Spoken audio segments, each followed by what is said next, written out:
And joining us now to talk about your health is Dr. Megan Cobb, a pediatric emergency physician at the University of Maryland Children's Hospital and assistant professor of pediatrics at the University of Maryland School of Medicine.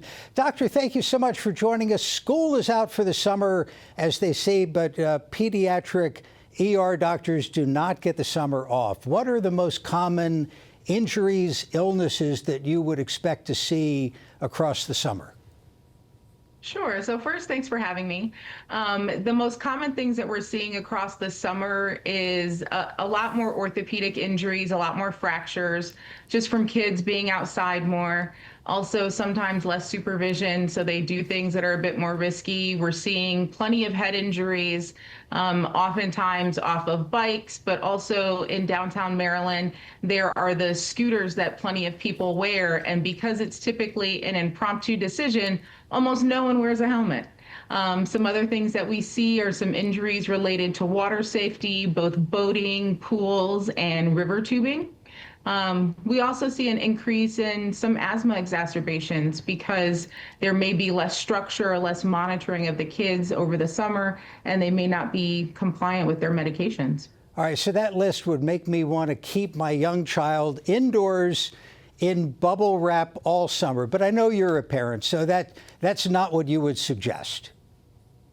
No, it really all comes down to just having the right support structure. We talk about it takes a village to raise a family. It really does take a village to keep these kids safe. So when we're talking about water safety, I don't want you to keep the kids out of the water. I just want them to be properly supervised, whether that's on a boat, if you're doing river tubing or you're at a friend's pool.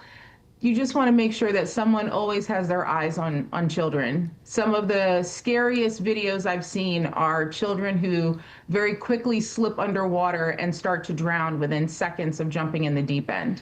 So there really are no seconds to waste.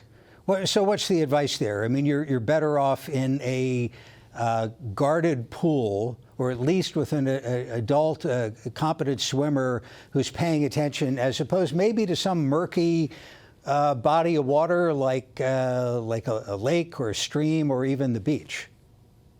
So I would say the safest thing is that you have a competent swimmer, or you maintain a certain amount of comfort within a shallow water and keep that child within arm's reach at all times. Certainly, if you go into any murky water where it could be difficult to identify them should they slip underwater, really you should have a hand on them. We often, will see families post pictures about going tubing, and I see young children sometimes by themselves and my heart kind of skips a beat. You really want to be very careful to stay close to them. The river currents are deceiving at times and can really sweep these children away fairly rapidly. And no shame in wearing a life jacket in that situation. They make cute ones these days. They do. They make a lot of very cute floaties. They're, all sorts of characters. My son has a Spider-Man floaty with the little arm things. But definitely life jackets, especially if you're out on a boat, any large body of water, you want to make sure the life jacket is not only on them and secure, but it's well fitted.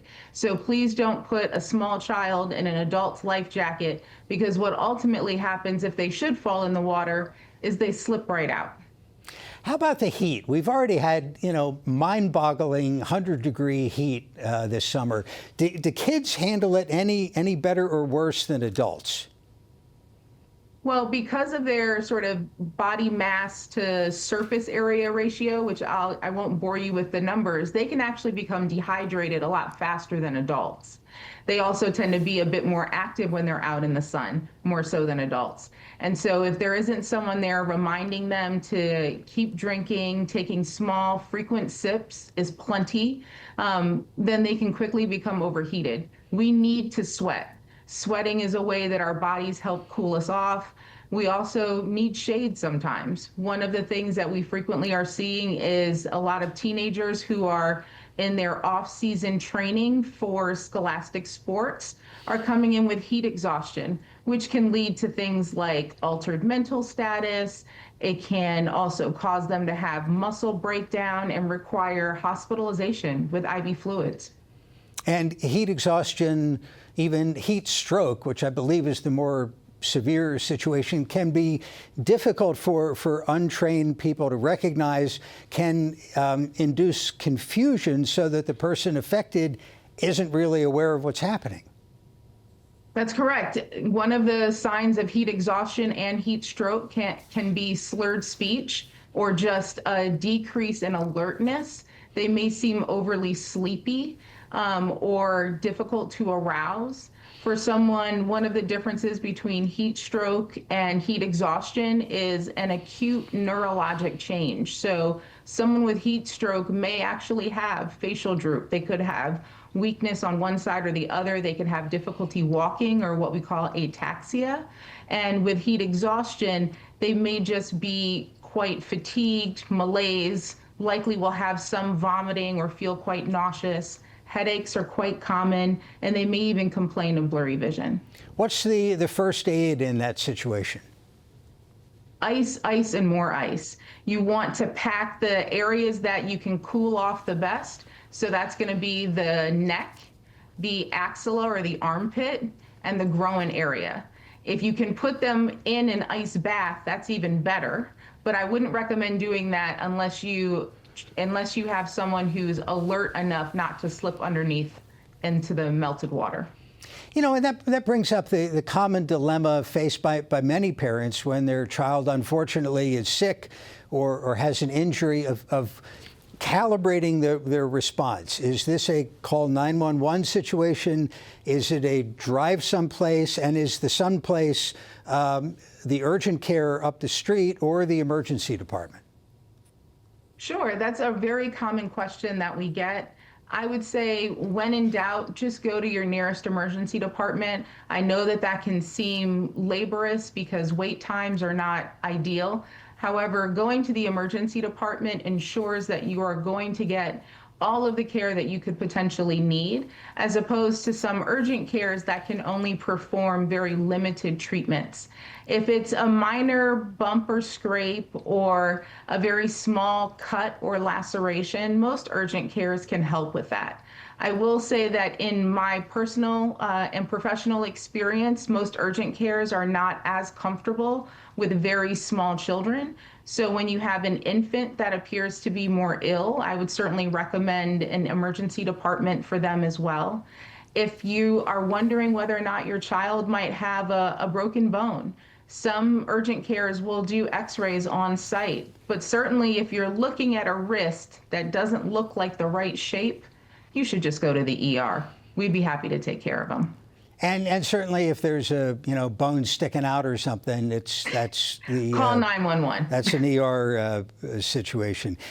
We talked about head injuries and other things that can happen when kids are out, whatever the scooter or whatever device they're on, a bicycle. You're a believer in helmets. Very much so. We actually recently did a segment on how to properly fit a bike helmet.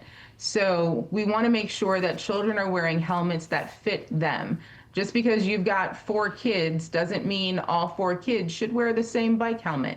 Everyone's head is a little bit different. You want to make sure it fits fairly snug around so that you can get maybe just 1 finger in between the temple and the helmet. You only want about 2 fingers between the eyebrows and the bottom rim of the helmet. And then when you do your chin strap, there should only be 1 finger breadth in there. They should be able to yawn and the helmet kind of sinks down on them. Or if they turn their head back and forth, the helmet isn't shaking all over. You mentioned asthma earlier. I'm curious, off the top of your head, if you would guess, what percentage of kids that you see in your emergency department have some sort of breathing difficulty, breathing disorder? Sure. Well, working in Baltimore City, I would say that number is actually fairly high. Probably at some point or another, I would say nearly half the kids that we treat have had some episode of wheezing or have had some trial of albuterol or sometimes even hospitalizations. Baltimore City, in fact, has a higher prevalence of pediatric asthma than the national average. And Baltimore City also has a higher prevalence of asthma-related pediatric deaths than the national average. So I see quite a bit. So summer creates all sorts of triggers that can affect those kids. Yeah. Absolutely. The very hot heats when we are dealing with air quality issues, say the forest fire recently in New Jersey, that smoke blew south. Last year there was the wildfires in Canada. That air quality even affected us here in Maryland. Going in and out rapidly from very, very intense air conditioning into hot, humid conditions can also trigger it. And so the best way to manage your child's asthma over the summer is to actually prevent the exacerbations from even starting. All right, so to sum up, if there's a parent or grandparent watching who wants to caution their kids, they heard a terrific doctor on TV talking about how you can avoid having to go to the doctor this summer. You're telling kids to have fun, but be safe. Have fun, be safe. If you're around a pool, specifically if there's pool parties, if you would have a designated driver for people to get home, have a designated watcher for kids in the pool. If it motors, gallops, or rolls, you should wear a helmet. If you have asthma, please take your controller medicine and seek help early if you're having trouble breathing. If you're looking at a bone or a piece of your body that is bent the wrong way, just come straight to the emergency department. We'd be happy to take care of you. Megan Cobb, University of Maryland Children's Hospital. Dr. Cobb, we appreciate your time. Thank you. My pleasure. Thank you for having me. Your health segments are a co-production of Maryland Public Television and the University of Maryland Medical System.